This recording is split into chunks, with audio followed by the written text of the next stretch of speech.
Okay, this is my quick weekly update. As I said in the first video, at this point I can't guarantee any regular intervals. I've been busy studying for my course, and I have my exam on Saturday, so it is now almost 10 o'clock Sunday night, and I have of course been tracking some headlines through the week.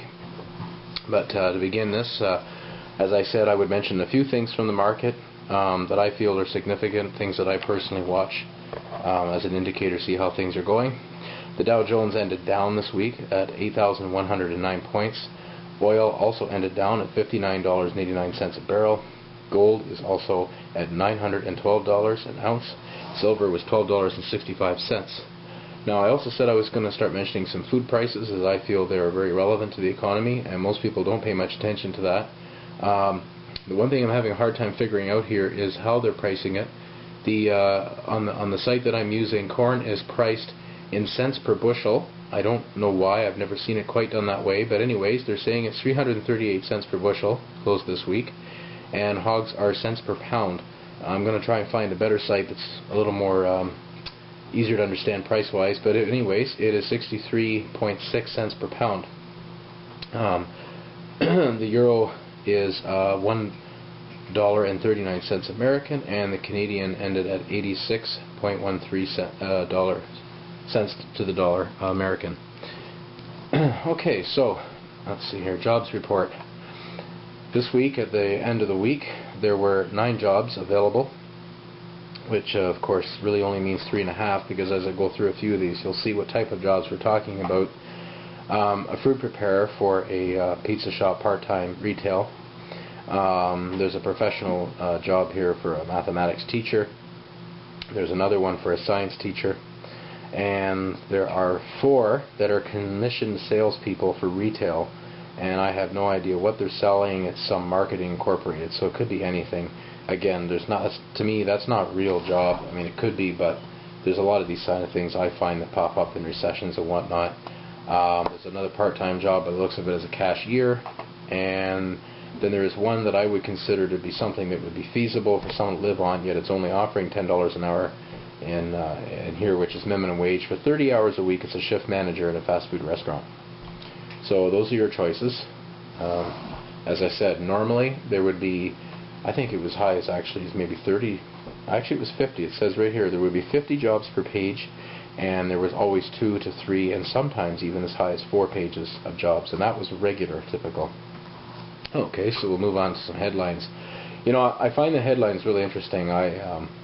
I'm not as prepared this week to get into all of the article, but just reading the headlines I find is absolutely hilarious sometimes, in the order that they put them too. Apparently in Canada, housing starts are up for the 2nd straight month. Now keep in mind, with our weather, you know, housing starts, unlike other places like say in Southern California, you can start building a house anytime. So of course they're going to be up in this time of year anyways. But as it goes on to say that Canada housing starts are up for the 2nd straight month, the next article, Canadians declaring bankruptcy in record numbers. So, you know, I didn't get a figure here. I'm just looking. Pardon me, I wasn't as prepared as I'd like to have been.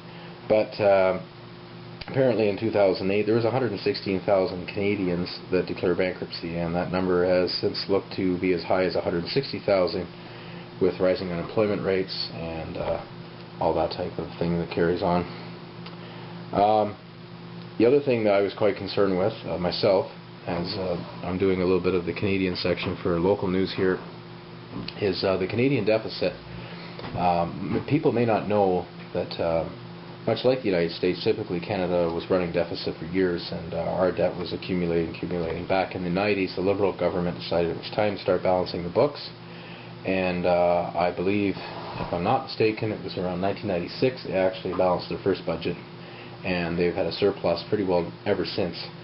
And we've been actually paying down our national debt, but now this year will be the first year we've had a deficit, and I've heard for this year as high as $46 billion, which is quite sizable for the economy in Canada.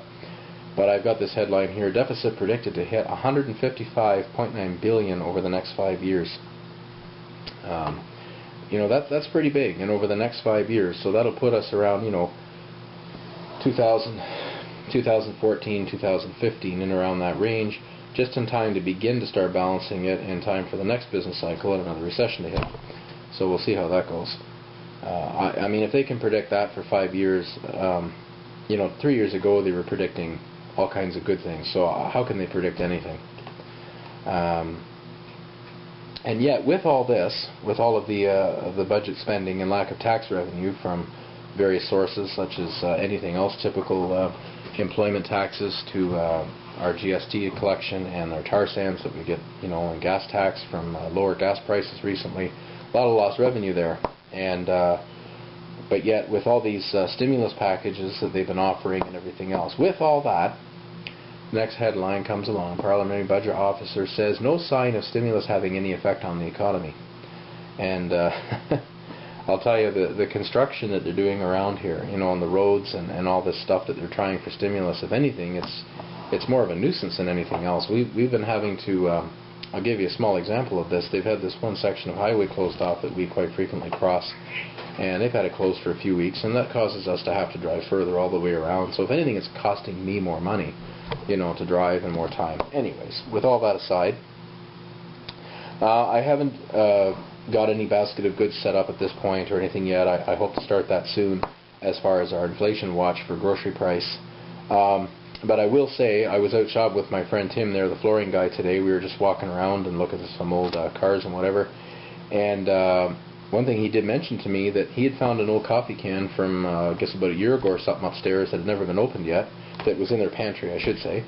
And it was 1 kilogram. And he also had bought one just a week ago, and now they're at 960 grams. A kilogram, for those of you may know, are 1,000 grams. So not only is there less coffee in the container, but the price is also going up. Things like this that most people don't tend to watch and look for is where they're hiding inflation in grocery prices and that. If anybody has any articles or any stories or anything to say about that, I'd love to hear it. Some of you do watch, some people do. They're very aware of the size of packages they buy, the weights and all that, and the price. So that would be that'd be some really interesting stuff to see. So that's all I have for the usual, for some commentary and some concerns here. One thing that's been concerning me, as it has been all along, is the wild shifting through the week. Oh yeah, there was one more headline here too, of course. The U.S. retailers report a weak June sales. Retail apparently is still going down in the United States. I've had some other videos from George for Title doing some interesting stuff from California. We appreciate that. And I'm sure there's plenty of other stories out there. I know Costco, I think they were reporting a loss. I think I was reading an article earlier in the week on that. And I think even Walmart, I think it was George for Title's video I might have got this from. I have to confirm this, but I believe Walmart has stopped actually posting their sales at this point. They wouldn't want to look like they're losing money on their publicly traded stock market, I would imagine. So, with all that, getting back to something, the wild shifting, earlier in the week, oil had begun to rise again on, good news. And I think the very next day it dropped $2 a barrel, from bad news, and then it's back up.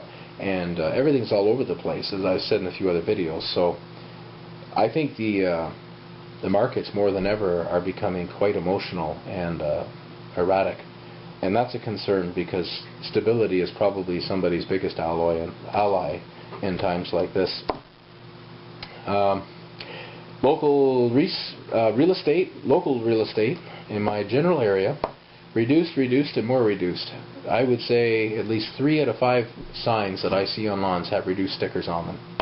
And yet, a concern I have is that a local office has informed me that they have done twice as many sales this year as they did last year. With interest rates being down, bankruptcy being at record highs, and signs being reduced, and yet they're selling in record numbers. A lot of that just does not add up to me. So there's some obvious, there's some pretty crazy thinking going on out there, I think. Alright, in the meantime, I'm half asleep. I've got to get some rest. We have to do a whole bunch of stuff this week. Thanks for watching.